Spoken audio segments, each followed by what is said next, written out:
Oke, assalamualaikum warahmatullahi wabarakatuh. Selamat datang di praktikum algoritma dan pemrograman. Hari ini kita akan praktikum dari modul 6 yaitu mengenai sorting. Nah, pertama-tama kita akan mengenali dulu tujuan praktikum di modul 6 ini. Nah, yang pertama itu untuk mengetahui dan memahami konsep sorting. Lalu yang kedua itu mengetahui jenis-jenis sorting dan perbedaan masing-masing sorting. Nah, untuk alat dan bahan, pastinya PC atau laptop kita yang sudah terinstall CodeBlock. Nah, terus selanjutnya itu ada dasar teori.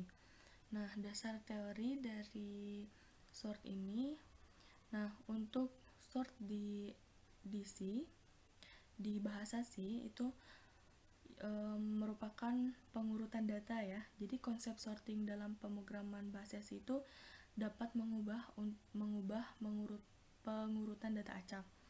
Nah, dalam sorting di bahasa C itu ada beberapa teknik. Nah, diantaranya yang pertama itu ada bubble sort.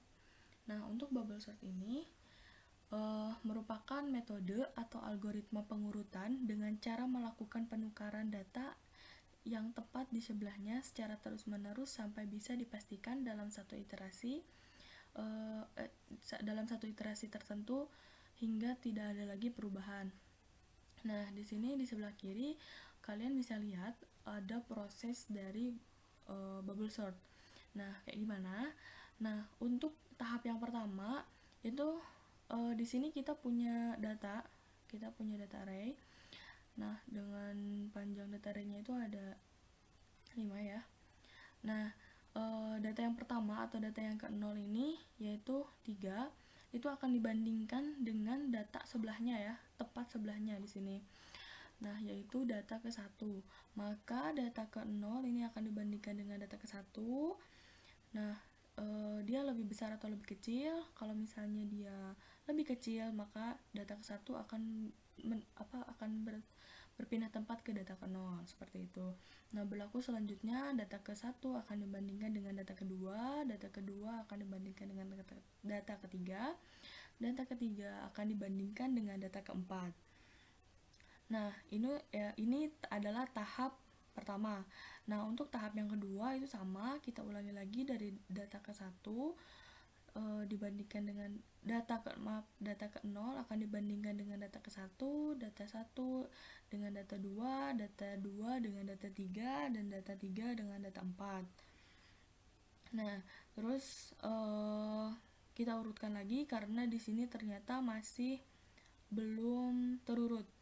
Nah, maka adanya tahap ketiga sama prosesnya dengan membandingkan sebelahnya data 0 dengan data 1, data 1 dengan data 2, data 2 dengan data 3, data 3 dengan data 4. Dan sampai ke tahap 4 yaitu data 0 dibandingkan dengan data ke-1.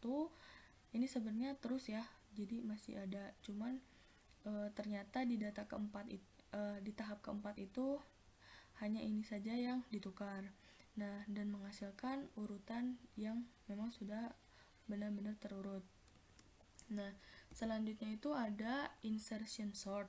Insertion sort ini merupakan sebuah metode pengurutan data dengan menempatkan setiap elemen data pada posisinya dengan cara melakukan perbandingan dengan data-data yang ada yang dianalogikan seperti mengurutkan kartu.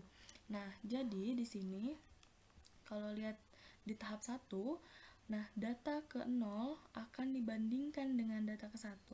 Data ke-1 akan dibandingkan dengan data ke-0. Nah, terus data kedua itu akan membandingkan dengan data ke-1. Nah, terus di sini kan data kedua ini angka 7 ya. Terus data ke-1 itu 12. Berarti dia lebih besar nih, lebih kecil daripada 12, maka dia akan berpindah. Nah, terus setelah berpindah dia akan dibandingkan lagi dengan isi data ke-0. Apakah dia lebih besar atau lebih kecil?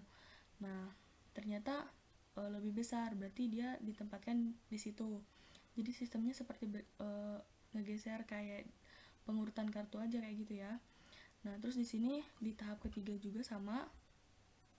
Di tahap ketiga data ketiga itu akan dibandingkan dengan data kedua, lalu dibandingkan dengan data ke-1 dan akan dibandingkan juga ke data ke-0 sampai seterusnya sampai selesai sampai data ke-4 dan akan menghasilkan urutan data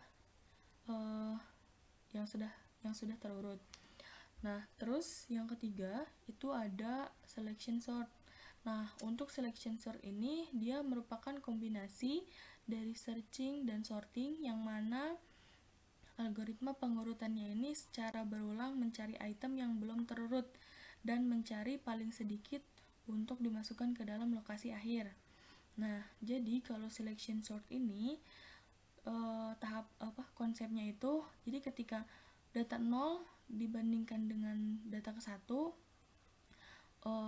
nah terus data ke-0 itu langsung loncat ke dibandingkan dengan data kedua.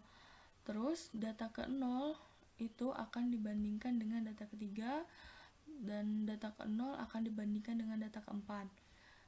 Nah, itu tahap yang pertama. Nah, tahap yang kedua itu data ke selanjutnya. Tadi kan kita membandingkannya dengan data ke-0. Nah, sekarang membandingkannya dengan data ke-1. Data ke-1 ini akan dibandingkan dengan data kedua, dan data ke-1 ini akan dibandingkan dengan data ketiga, data ke-1 akan dibandingkan dengan data ke-4. Nah, itu tahap kedua. Lalu tahap ketiga, data 2 akan dibandingkan dengan data ketiga dan data 2 akan dibandingkan dengan data ke-4. Sampai tahap keempat, yaitu data ketiga itu akan dibandingkan dengan data keempat. Jadi dia tidak membandingkan ulang ke data-data sebelumnya karena dia berulang mencari item yang belum terurut dan mencari yang paling sedikit untuk dimasukkan ke dalam lokasi akhir. Jadi dia nggak akan ngulang ke data sebelumnya gitu. Seperti itu untuk selection sort. Nah, terus yang terakhir itu ada yang namanya counting sort. Nah, untuk counting sort ini dia algoritma pengurutan efektif dan efisien yang melakukan pengurutan dengan ide dasar meletakkan elemen pada posisi yang benar, di mana penghitungan posisi yang benar dilakukan dengan cara menghitung elemen-elemen dengan nilai lebih kecil atau sama dengan elemen tersebut. Nah, jadi untuk counting sort ini, misal kita punya data atau kita input data, nah kita mau mengurutkan ya. Nah, caranya itu kalau konsep dari counting sort ini kita menjumlahkan setiap array-nya, nilai rank-nya. Kita menjumlahkan setiap nilai setiap array-nya. Jadi misal di sini ada 0. Nah, 0 ini ada berapa jumlahnya gitu. Di sini kan ada 5, berarti 0 itu ada 5. Terus apalagi nih? 1 ini ada berapa? Ada 3, berarti satunya ada 3. Terus 2-nya ada 4. Terus 3-nya nggak ada, 3-nya berarti 0. Terus 4-nya ada berapa? Ada 2. Nah, barulah dia mengurutkan data dari terkecil sampai terbesar, seperti itu. Nah, selanjutnya kita akan mencoba langsung ke codingannya. Nah, di sini saya akan menunjukkan contoh dari contoh dari sorting menggunakan bubble sort. Teknik sorting menggunakan bubble sort. Nah, misal di sini kita punya 5 data. Nah, terus di sini kita menampilkan data yang sebelum diurutkan ya. Jadi data yang ini kita tampilkan. Nah, terus di sini kita membuat sebuah proses bubble sort. Nah, di sini kita punya perulangan yang pertama. Nah, terus perulangan yang kedua. Nah, di sini ada kondisi untuk membandingkan array ke i dengan array ke i plus 1. Nah, jadi konsepnya itu ketika ini kan data ke i ya, kita pasti memulainya itu datanya dari 0 kan, karena di sini I++ dan J++. Nah, di sini kita mulainya dari 0, berarti data ke 0. Nah, di sini kita lihat data ke 0 yaitu angka 3 itu lebih dia membandingkan ya, melihat kondisinya. Dia lebih besar atau tidak dengan data I+1. Nah, I+1-nya itu tadi kan data ke 0, berarti 0 plus 1, yaitu data ke 1. Nah, data ke 1-nya itu kan 1. Nah, jika di sini jika data ke 0-nya itu lebih besar dari data ke I+1, maka di sini akan terjadinya penukaran data. Nah, di mana data ke I atau data yang tadi data ke 0 itu akan dimasukkan ke dalam variabel temp.